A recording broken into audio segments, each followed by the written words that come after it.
Toons, Unchained, and Witchcrafter. Let the fun begin.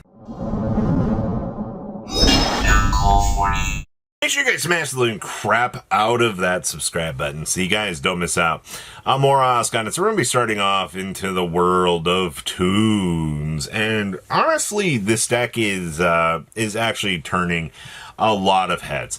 There's a lot of cool different ways to play this deck. We have two FTKs running around, the Dark Magical Warlock, where you're able to do the burn spell, blowout, and then, we have Shadow Toon actually doing its thing. There's another build of Toons, though, which is kind of the little bit slower version, which is where we're seeing things like the Rainbow Bridge of Bifrost coming into play here, where, you're banishing 3 level 10 or higher monsters from the extra deck, including a light synchro monster, which, you've got your choices here, but you're basically going to be able to rip out 3 things here. And then obviously you bridge on into Toon World, the Perfect Order, which automatically gets your combo line set up, you're established, and you're basically ready to go. So you also can just kind of win the game by making a Blue Eyes Toon Ultimate Dragon, because if you have a way to blink, so you attack directly with this, use an effect, you blink it from this, it comes back as a new monster, and congratulations, you've basically done probably one of the dirtiest things a modern era Yu-Gi-Oh deck shouldn't be allowed to do, which is actually kind of crazy to think about. Obviously, there are other methods to doing some things, like having Zena as an option, the Quartet in Bloom. This deck, with the old Toon cards bringing up an entire new generation of broken powerhouses, I understand why players are very much frustrated to walk into a matchup where, it's just an infinite recursion resource wall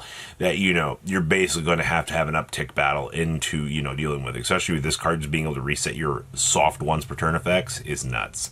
Next up, we actually got to see probably one of the first Unchained showcases out of the new block. Now, I don't want to get people's hopes up here and say that Unchained was terrible, but of the 3 performing decks out of the weekend, Unchained was the one that I saw the least amount of. I don't know, that's not going to say, once we get past week 1 here, that there's not going to be more of an exploration for this, because we know that that's not always necessarily the case. Now, in terms of, new monsters, what are we really bringing to the table here? So you are playing one of the Kamora. We are doing 2 of the Shara, and then we have triple copies of Shma. Now, Shma, I think this is probably by far the best one of the new revealeds in the main deck, which is good. You're only playing 2 copies of Reincarnation of the Unchained, which is fine, and then just 1 copy of the Unchained Cynicism. In terms of extra deck pieces, you got one of the Ling 3, the Abominator, and then you got 1 copy of the, Unchained Emma Lord Yama. This card does kind of get pretty dirty for what it's able to actually start to do. Because if I remember, it's during your end phase, target up to 2 Fiend monsters in your grave that were destroyed. It's not this turn. Special summon them, but you cannot special summon except for Fiend monsters. And while you control either of those face-up monsters, if this card in the field be destroyed by battle, card effect can destroy 1 face-up card on either field instead. This card, okay, so first of all, yeah, it's during your end phase. Whoop-de-doo, but you have to think about this. Going into your turn, you can just use your Unchained cards, plow into whatever you want, and then it's just, if they were destroyed, they revive back onto the field. So you're going to get more of that floatability. That's why, Unchained has always been, such an annoying deck. Your resource management is just free. Hello, Infinite Value Works is absolutely insane. So, I just wish this deck had performed a little bit better. Now, one interesting little challenger has been the Walpurgis special. Now, I actually had the chance to play against this deck a couple days ago on Edo Pro, and holy crap, I underestimated this. Walpurgis is by far one of the most broken Yu-Gi-Oh cards I have read. So during your main phase, you just get to add a Witchcrafter from your deck to your hand that's a monster, and then obviously you have to discard a card. That's fine. Now, this next part is actually the insane part. During your turn, if you would discard to activate the effect of a Witchcrafter monster you control, you can send a Witchcrafter spell and trap card from your deck to the graveyard instead. All of these all the old Witchcrafter cards were way more limiting in the functionality and the way that they worked, because, you would only get one of the two effects. You'd either get the recursion or you would get, something else. But now we can actually pivot dump these cards out of the deck with Walpurgis. And this is where you're going to start to generate a metric crap ton of advantage. And it really, really, really starts to get broken as you kind of start to snowball things here. So I did want to mention that, like, this deck can go plus 12 on you like it's its job. And honestly, there's not much you can really do about it. I underestimated Witchcrafter. The players that know what they're doing with this deck, the players that know, the pivot lines, the correct amount of pressure to put on you. Holy crap, Witchcrafter will blow you out if you are not prepared for this matchup in the least. And that it's so crazy just to think about that. How much control and advantage that you're actually able to just generate with this deck. I'm talking it up a lot, but I mean, like, your combo dumpers are amazing in this. Now, I did pull up a Dark Magician list because I feel like it's very appropriate to kind of keep an eye on how the Dark Magician turbo decks are doing, especially with the way that the landscape is coming finally. We're finally going to get the Pharaoh's Servant here. And honestly, I am so excited that, we're finally going to be getting the opportunity to pick this card up and be able to, just add it to our strategy, which is kind of nice.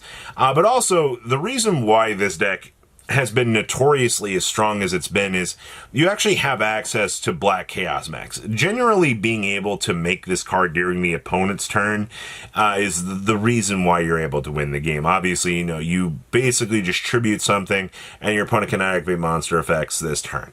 Now, it's not as broken as some of the other shutout potential cards we have in the game, but that doesn't really matter. As long as you are able to just deploy this, do the lock, your opponent's day is pretty much done. Now, you're also going to notice we are playing the Dark Magician Girl, the Magician's Apprentice in here. The goal of this is to be able to make sure that, you have a turbo package to be able to get to the Dark Magician of Destruction. And then obviously from DMod, you're able to bridge into the Gaze of Timaeus and kind of go from there. You're also going to notice this list is playing 2 Gaze of Timaeus. This is not necessarily a bad thing. You're actually playing a Dark Magician-centric deck, Lord help us, for actually, playing within our, combo ability. But all things considered, I think having the second Gaze on, like, a follow-up turn is just kind of like the nail in the coffin, just to kind of make sure that, you get things done and, win the game. Obviously, if you're not at that stage, then, it just really kind of depends on, where you want to go from there. So, definitely interesting for a Dark Magician-esque build. And then last but not least, I wanted to talk about the Blitzclick evolution.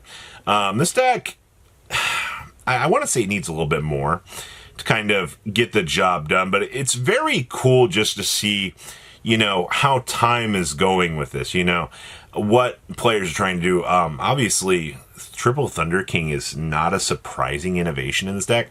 Because, like, if you go first and you're able to, like, set up a Thunder King, you're not even going, like, into the opponent's turn. If you can get a Thunder King established onto the field before your opponent does something really outlandishly crazy, then, you'll probably be in a better position. That's just kind of how it is. Obviously, having Whiska in the deck is... This card's broken, man. A lot of the Blitzclick cards are really good. Also, I see this list is choosing not to play the Pobbler. That's very sad, actually, because that card's really, really good. I do like that. Also, double extra have you playing the Pot of Prosperity.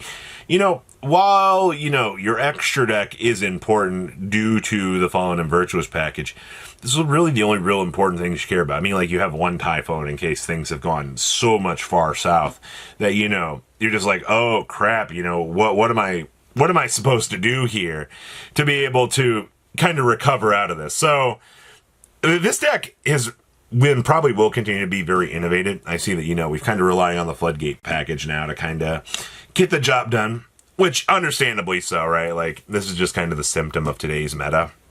Don't really get much of a real suggestion to change that, but okay, I understand now. So what do you guys think about everything? Please leave a comment down below, tell me what you guys think, and you guys have a good rest of your day, all right? patrons. Thank you.